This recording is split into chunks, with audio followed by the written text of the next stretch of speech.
Bueno, entonces esta es la cuarta y última parte de la unidad 2, el hierro y sus aleaciones. Habíamos visto los grandes segmentos o cómo se conforma el hierro. Al agregar carbón se transforma en acero. El acero puede ser de bajo, medio, alto contenido de carbono. Había aceros de baja aleación, los mencionados, aceros de alta aleación. Dentro de los aceros de alta aleación teníamos los aceros inoxidables y los aceros de herramientas.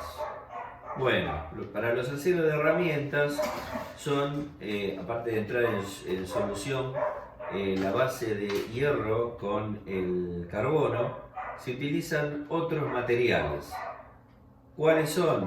Y el wolframio, el molibdeno, el cromo, el vanadio, el manganeso.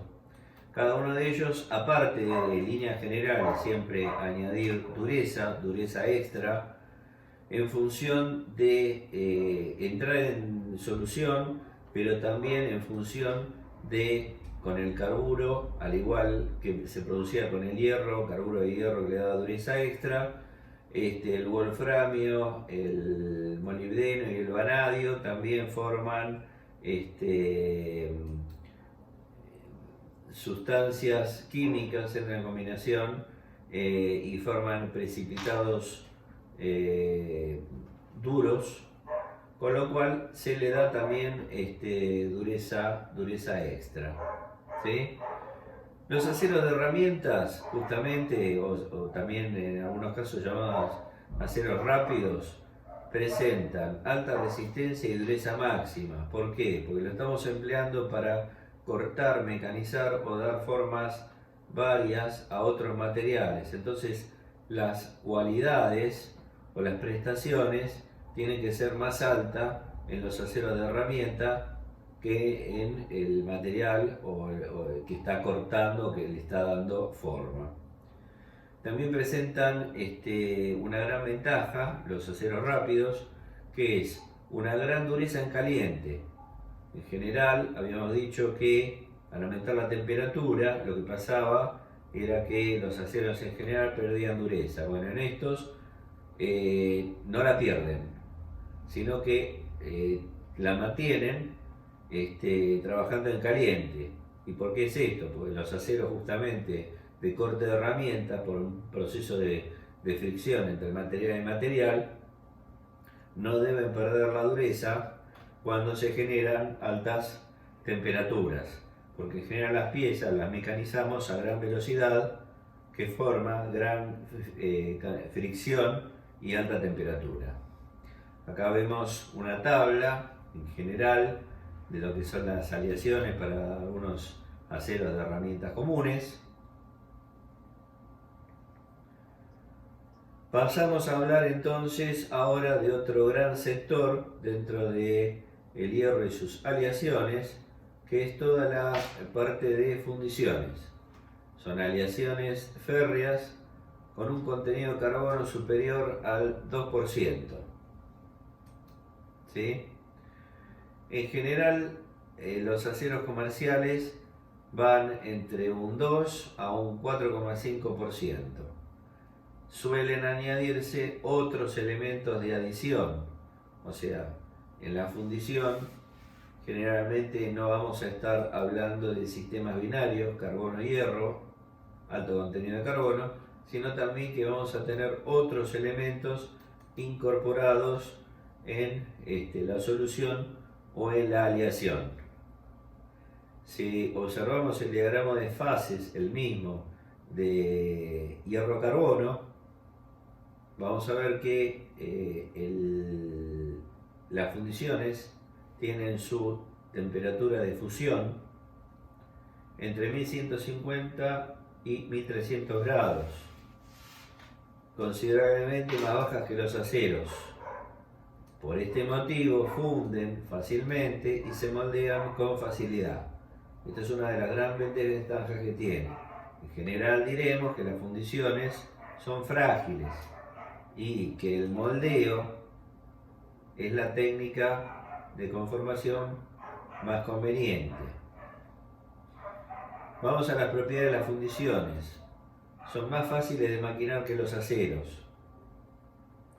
Se pueden fabricar piezas de diferentes tamaños y complejidad. Este es un tema muy importante. Por eso generalmente se fabrican, por ejemplo, carcasas de motores, que son piezas grandes y complejas. No necesitan equipos ni hornos muy costosos. Absorben las vibraciones mecánicas y actúan como autolubricantes. Otro de los temas para considerarlos por excelencia como el material para carcasa de coche, porque las carcasas de motores, de coches, están sujetas a vibraciones permanentes. Son resistentes al choque térmico, otra propiedad muy importante, y a la corrosión.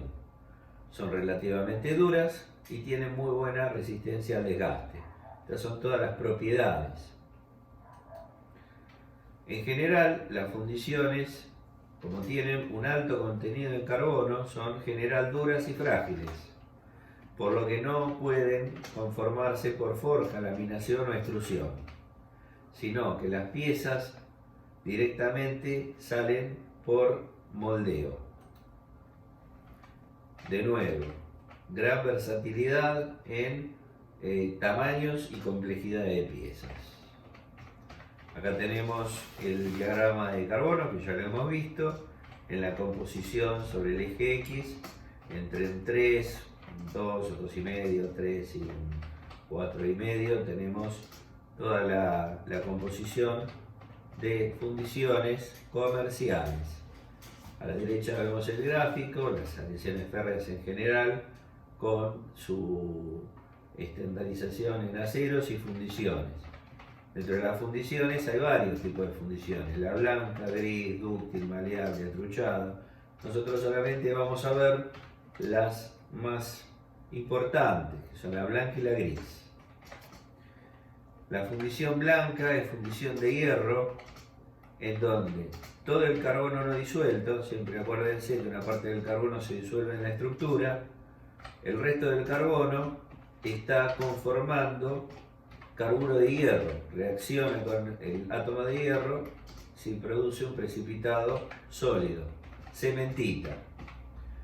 Se distinguen o tiene su nombre porque al fracturarse presenta un color blanco brillante.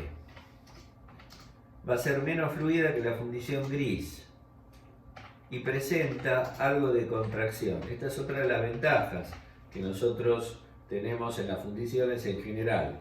Tiene muy poca contracción, por lo cual con un buen diseño de molde podemos extraer piezas directamente en especificación. El porcentaje de carbono presente generalmente en este tipo de fundiciones, las blancas, oscila entre un 1,8 y un 3,6%.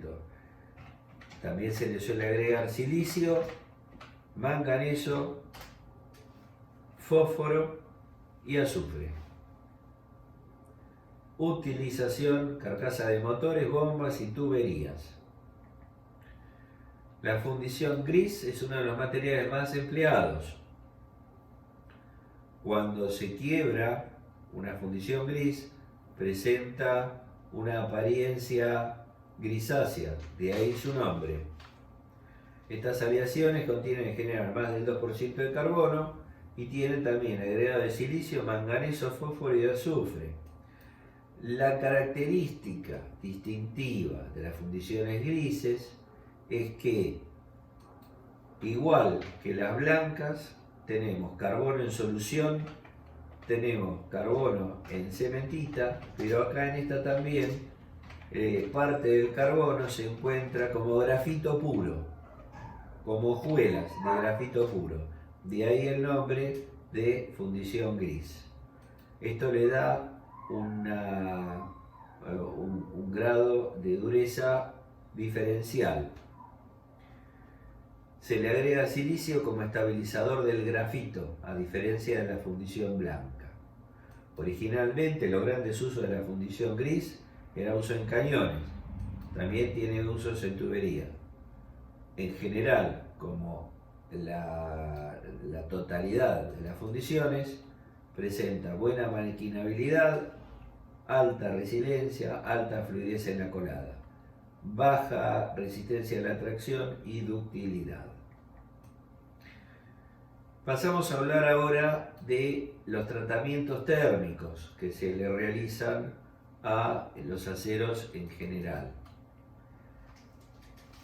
Dentro de lo que son tratamientos térmicos hablamos del templado. Cuando hablamos de materiales, nosotros decimos que tienen temperaturas que son importantes conocerlas. Una es la temperatura de fusión, donde el material pasa del estado sólido al estado líquido. Otra de las temperaturas es una temperatura que se llama crítica superior. Cada material tiene una temperatura crítica superior.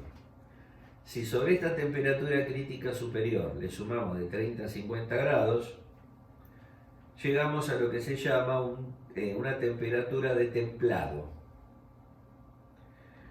Esta temperatura de templado, la pieza sometida a un cierto tiempo, ¿sí? Y luego con enfriado rápido, para evitar la transformación de la austenita en ferrita más carburo, nos da el proceso de templado.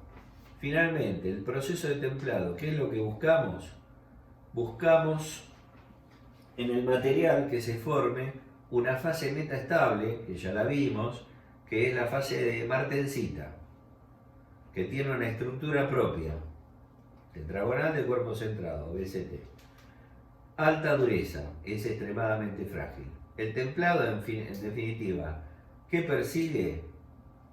Lograr piezas duras, porque se forma una estructura martensítica dentro del material, que es la más dura, ¿sí? Acuérdense que los aceros, la solubilidad del carbono dentro de la base de hierro le da dureza. Otra es parte de ese carbono entra en reacción con el hierro, formando carburo de hierro, tomando una estructura propia y migrando hacia los bordes de grano, que es la cementita. Y otra es la martensita, que es una fase metaestable, producto de un enfriamiento rápido. Este es el proceso de templado. En definitiva, la templabilidad es la capacidad que tiene un acero de endurecer. Endurece a lo que se llama profundidad, desde la superficie más dura hacia el alma. ¿Por qué? Porque cuando un acero se templa hay un perfil de enfriamiento que es máxima en la superficie y disminuye hacia el centro. Por lo tanto, va a tener la cristalografía, no va a ser la misma, y la estructura martensítica no va a ser mayor en la superficie. Para ello se habla de una velocidad crítica de enfriamiento, ¿sí? Esa velocidad crítica es aquella que nos define la velocidad a la cual debemos realizar un templado. El transcurso de la velocidad de enfriamiento desde la superficie hasta el centro de la pieza está determinado por la relación entre la masa y la superficie y en función del diámetro de la pieza. Por lo tanto, templados o perfiles de templado hay muchos, no hay un solo perfil de templado. Depende qué grado de dureza superficial necesitemos en la pieza, qué condiciones necesitemos en el alma de la pieza y la geometría de la pieza. El revenido es otro de los tratamientos térmicos. Se los suele emplear luego de templarlos.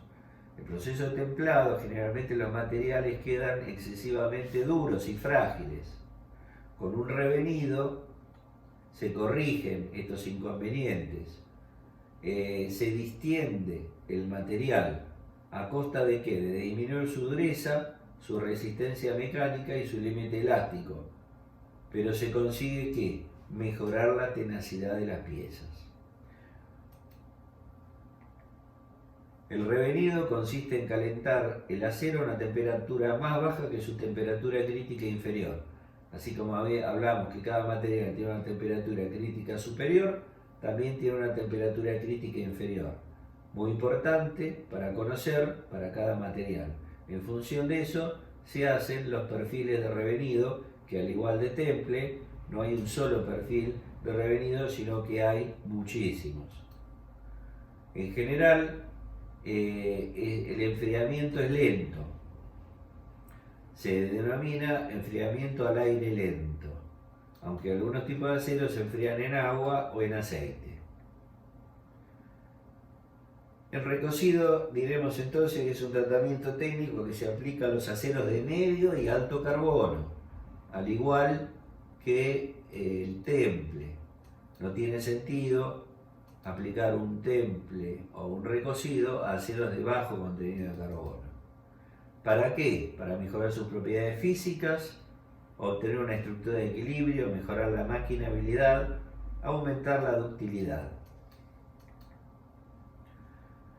Vamos ahora a todo el tema de tratamientos térmicos metalúrgicos, ¿sí? Son tratamientos superficiales.